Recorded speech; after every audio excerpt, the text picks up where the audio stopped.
coverage. More experience. More stats. And that's final. ET Final Score is brought to you by Ashley Furniture.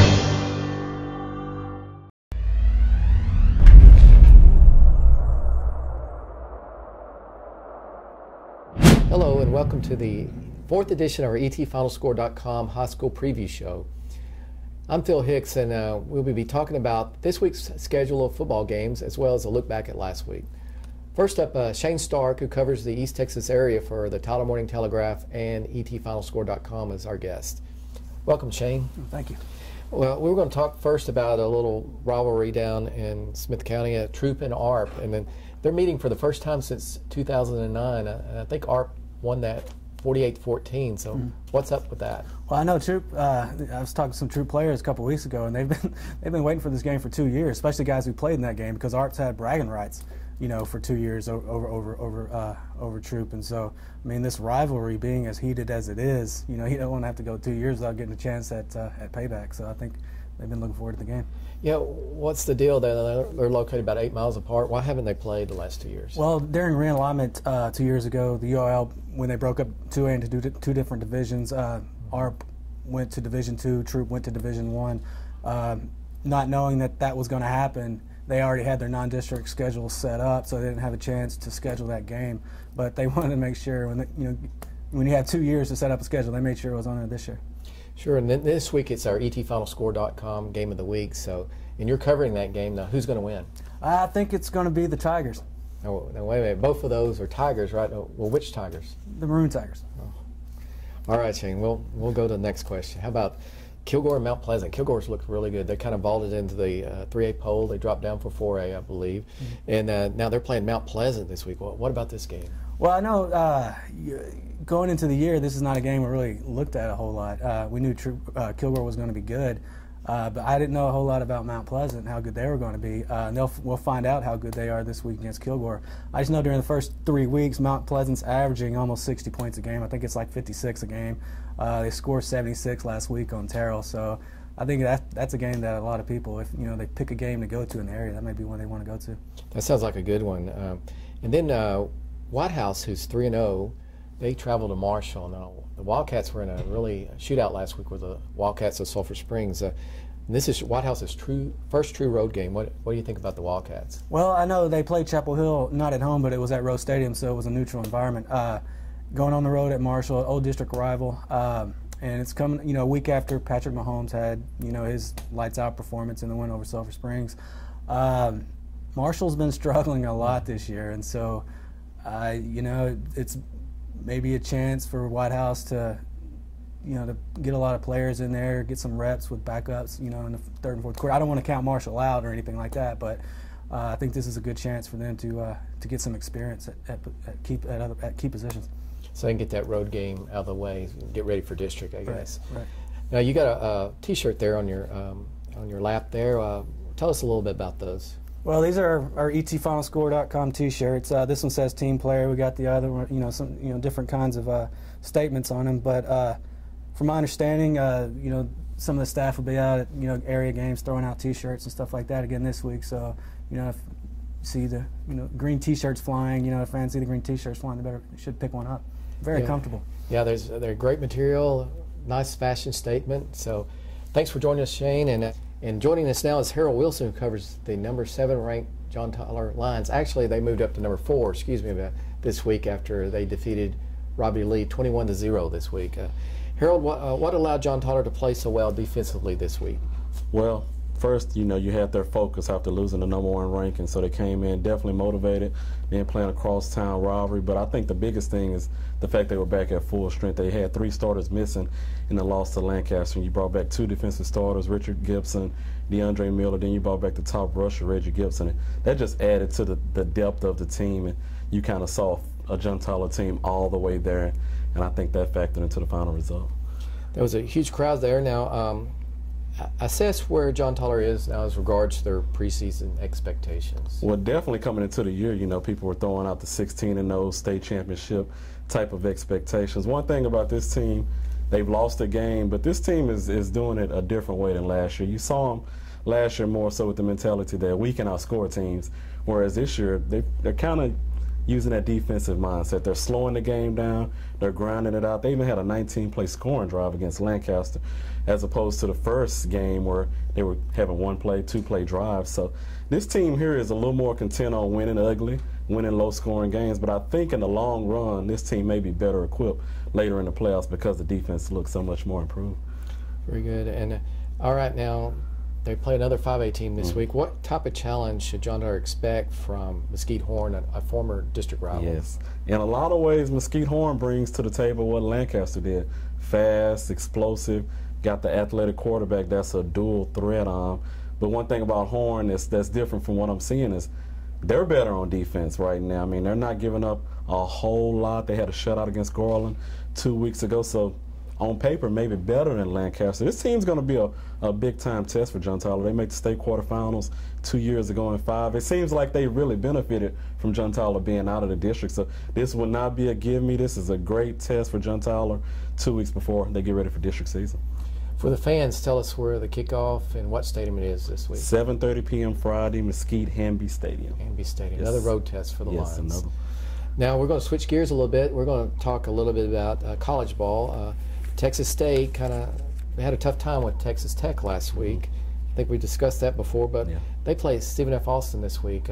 They used to be Southland Conference rivals, so tell us a little bit about that. Yeah, you know, even when SFA was having their great seasons a couple of years ago, it seems like Texas State always had their number. They won 5 straight in this series.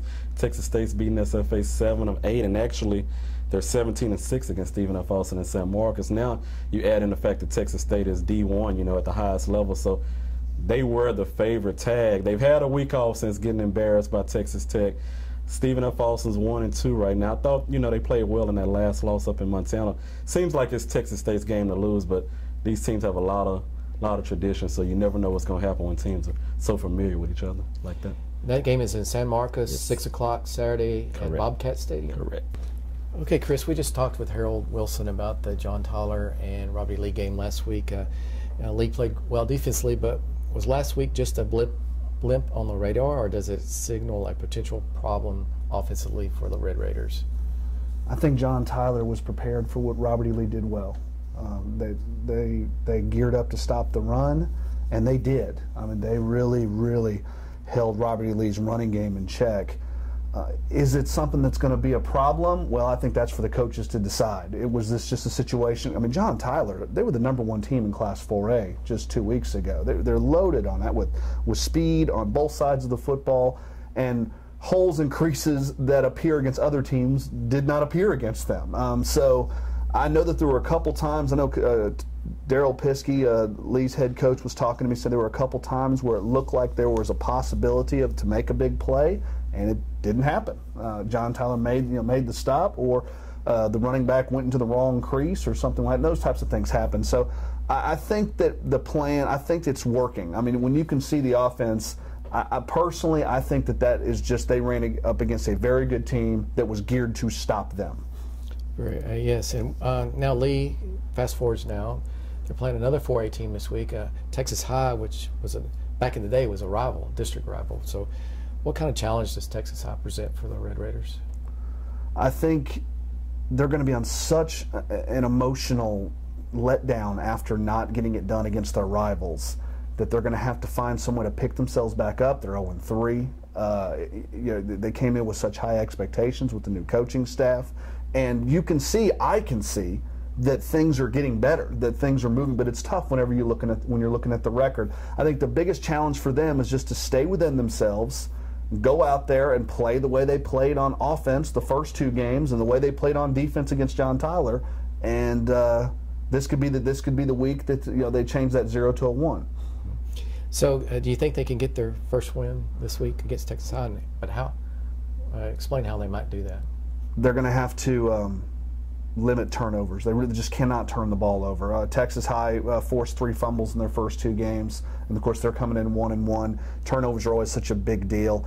I think they need to have some success early on offense because of what took place against John Tyler. And I don't think that's going to be much of a problem because both of these 2 teams like to run the football. It's going to come down to which defensive front can control the other team's running game. This game may be like an hour and 45 minutes because the ball may not go in the air very much. And of course with Lee last week was trying to work in Jordan Richardson, who is a guy with their quarterback, kind of their wildcat quarterback. It gives them a nice element with running and sweeping, but he can also throw the football. And this is now his second game coming off that injury that took him out all of spring and all of summer. And it's going to be interesting, the dynamic between Raleigh Poster, who's shown he can throw the football very well, and Jordan, who is a guy that can kind of turn a 1-yard loss into an 8-yard gain. You know, the kind of quarterback you see in high school so much right now, the dual threat. And it'll be interesting seeing how, you know, kind of how that whole dynamic takes place. I think I might have said John Tyler, but I meant they play Texas High this week, and that game is at 7:30 Friday at Trinity Mother Francis Rose Stadium. Rose Stadium, yes, sir. All right, Chris, thanks for joining us, and we'll be right back with Travis Yostein, who covers the TAPS teams. Okay. Before we talk with Travis, we're going to let you see what we have here is the ETFinalScore.com freeze frame photo of the week.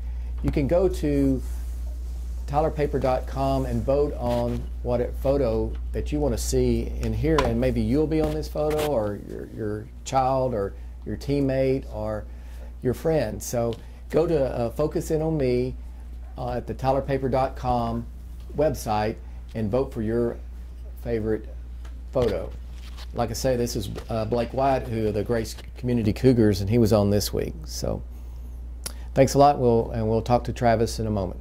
All right, now Travis, we're going to talk a little bit about the TAPS schools in the East Texas area, and I know it was a very exciting game in Bullard last week when Brook Hill defeated Garrison. What about that game? Well, it was an exciting game. Brook Hill pulled out a late win. They got the ball back with about a minute left, down 3 points, and they were able to get a long touchdown and pull out the win. And that just goes to show that even though they lost 20 seniors from last year's team, they're going to be a force to be reckoned with this year. Now, I know Garrison's a very quality opponent, so that was a big win for them. Does that mean that they can win the district title this year? I think they're going to be right there. You know, Grace has looked great this year in pre-district as well. Both those teams are going to be right there competing for a district title. I know there are a lot of good teams in that district, and it should be great fun to watch to see who comes out on top. No, very good. Now, Brook Hill will be at Spring Hill this week, right? Right. And then Grace is off, but there's a huge game in Tyler. It's All Saints and Bishop Gorman. What about that game? Right, it'll be a great game. I know Gorman's looking forward to it, their first home game of the year.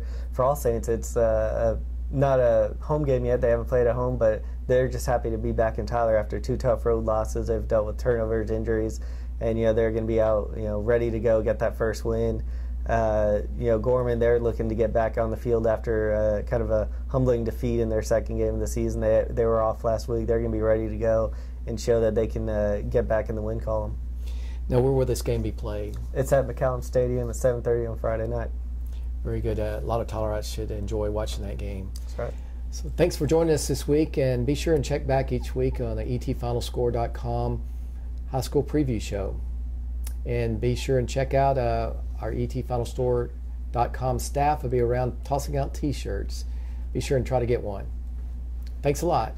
Have a good weekend.